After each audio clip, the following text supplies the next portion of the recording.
Happy Monday, friends! Today, Indie Boards and Cards sent us their magnum opus in the Aeon's End series, Aeon's End Legacy. For veterans of the Aeon's End universe, you'll feel right at home here. For new players to the series, such as myself, the Legacy version actually provides an easy entry into what might otherwise be a daunting catalog. Myself and two others went through the entire campaign from Nick Little and Kevin Riley, and I'm here with my spoiler-free thoughts. Let's have a look inside this giant box. I'm not going to go through everything in the box to avoid spoilers, and keep in mind that my box is fully finished with the campaign, so even the names of some of these dividers go pretty deep into spoiler territory. As far as the unboxing goes, though, I'll say this. You're going to be very happy with what you continually find every time you dip into the box. The story does a great job of introducing mechanics one at a time, and every time you earn a new ability or power, you're going to be giddy to actually try it out in another round. We played our game with 3 players, so I'll set up the first round with the 4th player alone so you can get an idea of what each round will look like. For those of you unfamiliar with deck builders, first of all, get on the train. It's one of the best mechanics in all of gaming. The idea here is that you're building, well, a deck. You start with some number of boring standard cards, usually 10. You use those cards to buy even more cards from some kind of marketplace, only now these are good cards that let you do more damage, get rid of these boring cards in your deck, draw even more cards. You get the idea. In Aeon's End, the spin on this is that when you use a card, it gets discarded in a very specific strategic order. Because when your deck is empty, you don't shuffle the cards to form a new draw deck, you actually flip over the deck and draw them in the order you played them last time. Spooky, right? As you flip and draw through your personal deck, your friends are doing the same, trying to defeat the big bad of the week and its minions before it kills either you or the town you're protecting. If the town dies, you lose the fight. Easy, right? Far, far less so than you think. In our experience, the game balance is nearly perfect, a pretty extraordinary accomplishment considering all the various legacy factors you'll run into.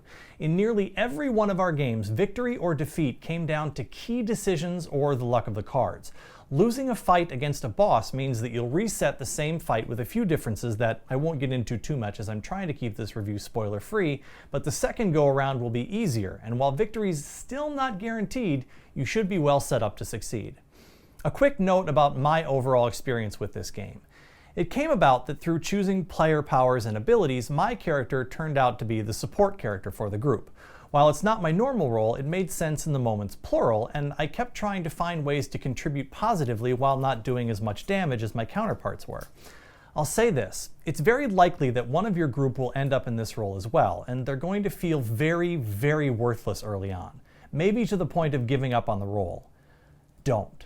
Within a couple of fights, you'll gain access to some very, very good abilities that will make your job easier and give you the tools you need to be a team player. They won't happen right away though, and now we come to my main gripe about this game. It's possible for one player to contribute almost not at all for a 45-minute fight. In a game with 3 players, such as the one we had, 2 of the characters can focus damage to a pretty good extent. And it sure looked like they were having fun killing minions and hammering on the boss, whereas I was there, sort of dirtling and charging my lasers for an ability that was useful, but overall very hard to pull off. We still managed to win the fights we needed to, but not being able to contribute positively where I felt like I was part of the game sure didn't feel good.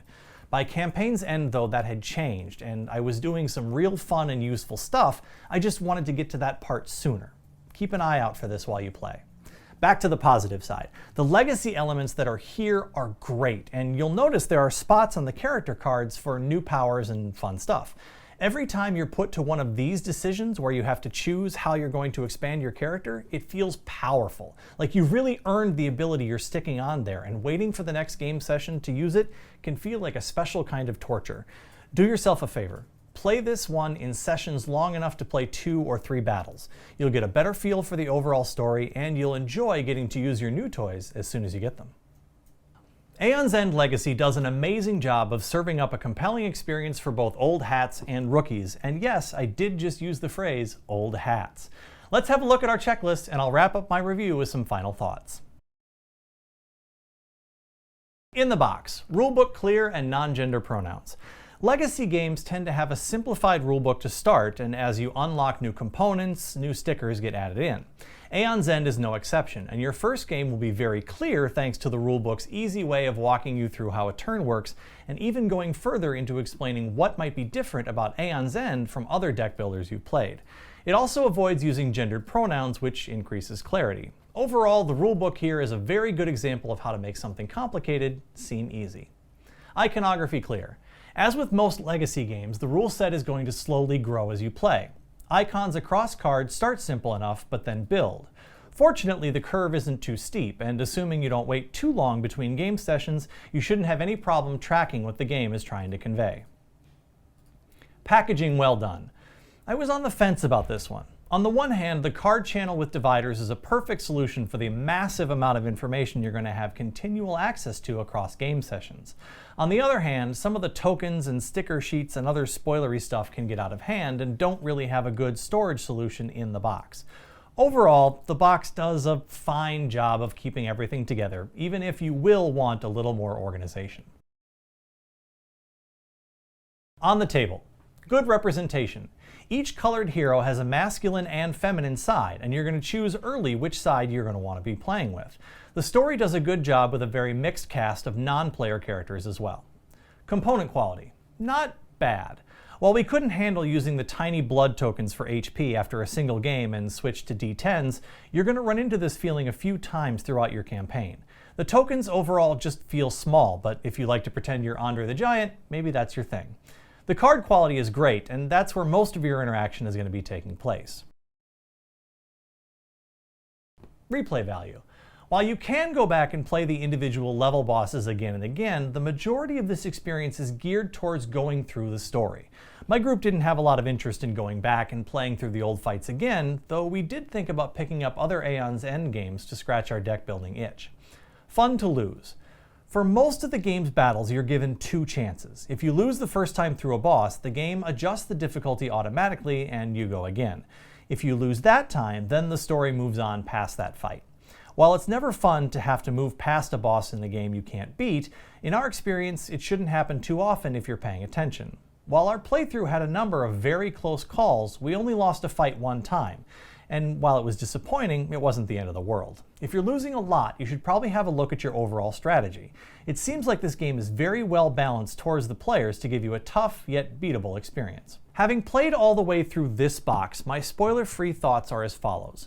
The gameplay is great, and learning the twists on deck building with my little group who love Star Realms and Clank was great fun. Strategy reigns here though, and if you're losing more than very close fights, you're doing something wrong either mechanically or strategically. If you've never played Aeon's End, this box is a hugely fun way to get into the world. If you don't know anything about deck building but love Legacy games, this one has just enough of the satisfying components of that genre to bring you to the table. There's nothing better than opening little secret boxes and sticking new rule stickers in the rulebook. Delicious. I'm Nicholas, reminding you to help protect the game population. Always sleeve your cards.